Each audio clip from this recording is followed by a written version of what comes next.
भगवान श्री राम के बारे में आप लोग जानते ही होंगे। आज हम आपको रावण के बारे में बताने जा रहे हैं। प्रभु श्री राम जब रावण का वध कर कर अपने राज्य पहुंचे, तब बहुत सारे मुनिगण उनके दरबार में उपस्थित हुए। उन्होंने श्री राम जी से कहा, आपने सब लोगों को रुलाने वाले रावण का वध किया, यह सौभाग्य की बात है। हे राम, आपके लिए रावण का नाश करना कोई बड़ी बात ना थी। आप त्रिलोक के विजयी हैं। राक्षस रावण का वध कर आपको सिया सहित विजय देखकर हम अपना सौभाग्य समझते हैं। ऋषियों ने कहा, आपने कुंभकर्ण को मारा और रावण तो अवश्य विशालकाय था। उसे द्वंद्व युद्ध कर आपने विजय प्राप्त की, यह भी बड़ा आनंद हुआ। परंतु है वीर रावण का प्रभाव उतना अशक्य नहीं था जितना इंद्रजीत का था। युद्ध में उसे मार डालना यह तो बड़े हर्ष की बात है, क्योंकि वह माया युद्ध करता था। उसका वध सुनकर हम लोग बड़े आश्चर्य में पड़ गए। तब श्री राम ने पूछा है, भगवान, आप लोग महाबली रावण और कुंभकर्ण को छोड़कर आप इंद्रजीत की प्रशंसा क्यों कर रहे हैं? यह रावण से बढ़कर क्यों हुआ? इंद्रजीत का प्रभाव, बल और पराक्रम कैसा था? उसने इंद्र को कैसे जीता था और यह उसे कैसे प्राप्त हुआ था? पुत्र से बलि पिता क्यों नहीं था? युद्ध में वह अपने पिता से अधिक पराक्रमी कैसे हुआ? मेरा यह निवेदन है कि मुझे यह कथन कीजिए। इस वचन को सुनकर अगस्त्य जी ने कहा, हे राम, सुनिए, इंद्रजीत महान तेजस्वी और बलवान था, जिससे उसका कोई शत्रु उसे मार नहीं सकता था। वह अपने शत्रु का वध करके ही रहता था। हे राघव, इस संबंध में मैं तुम्हें पहले रावण का जन्म और उसकी वर प्राप्ति का वर्णन करता हूँ। सतयुग में ब्रह्मा के एक पुत्र पुलस्त थे, जिनके तप का प्रभाव ब्रह्मा जी के ही समान था। तप करने की इच्छा से वह मुनिश्रेष्ठ मेरु पर्वत के समीप तृण बिंदु के आश्रम में जाकर तप करने लगे।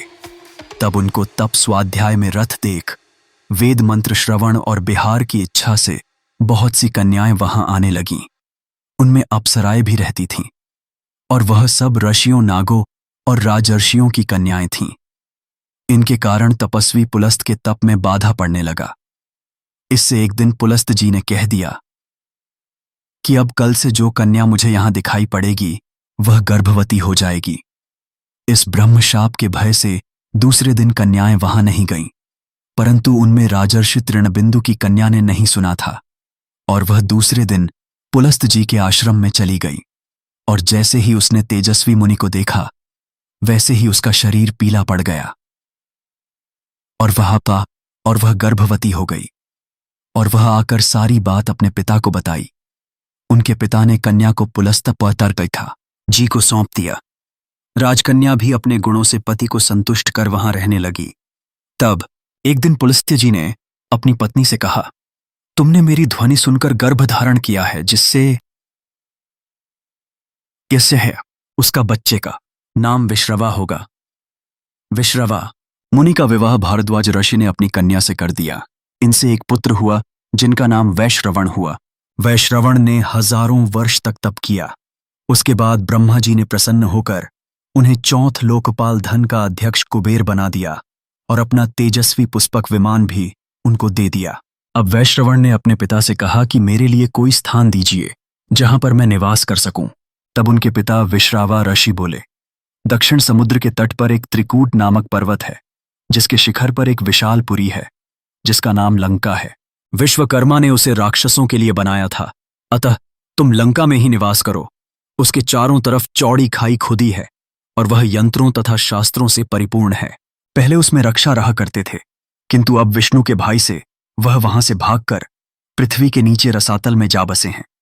तुम वहां जमकर सुख से रहो। अब वैश्रवण लंका में प्रसन्नतापूर्वक निवास करने लगे। अब अगस्त्य जी के कहे हुए इस बात को सुनकर श्री राम आश्चर्य से भर गए। उन्होंने सर कंपीत कर अगस्त्य जी की ओर देखते हुए पूछा, हे भगवान, आपसे यह सुनकर कि लंका में पहले से ही राक्षस रहते थे, मुझे बड़ा आश्चर्य हुआ। क्या वे राक्षस रावण, कुंभकर्ण आदि से भी बढ़कर बली थे? और उनके मूल पूर्वज कौन थे? और उनका क्या नाम था? विष्णु से उनका कैसा बैर था? और उन्होंने उन्हें क्यों मार भगाया? तब अगस्त्य ऋषि बोले, ब्रह्मा जी ने पहले जल की सृष्टि की और उसकी रक्षा के लिए अनेक प्राणियों को उन्होंने उत्पन्न किया। उनमें हेती और प्रहेती नाम के 2 राक्षस थे। वह दोनों भाई मधु केठभ के समान ही वीर थे। प्रहेती बड़ा धार्मिक था, जो तपोवन में जाकर तप करने लगा, और हेतु ने उस समय काल की एक बहन थी, उससे विवाह किया और उसे एक पुत्र हुआ जिसका नाम विद्युत केस था। विद्युत केस का विवाह संध्या की पुत्री से हुआ। कुछ समय के बाद विद्युत केस की पत्नी ने गर्भ धारण किया और मंदराचल पर जाकर वहां एक पुत्र को जन्म दिया।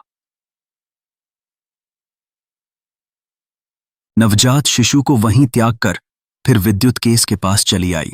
इधर उसका त्यागा हुआ पुत्र मेघ की भांति शब्द करने लगा, फिर मुंह में मुट्ठी डालकर धीरे धीरे रोने लगा।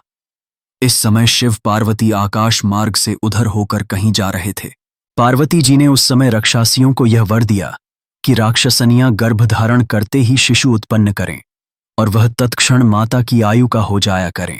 वह शिशु सुकेश नाम से प्रसिद्ध हुआ।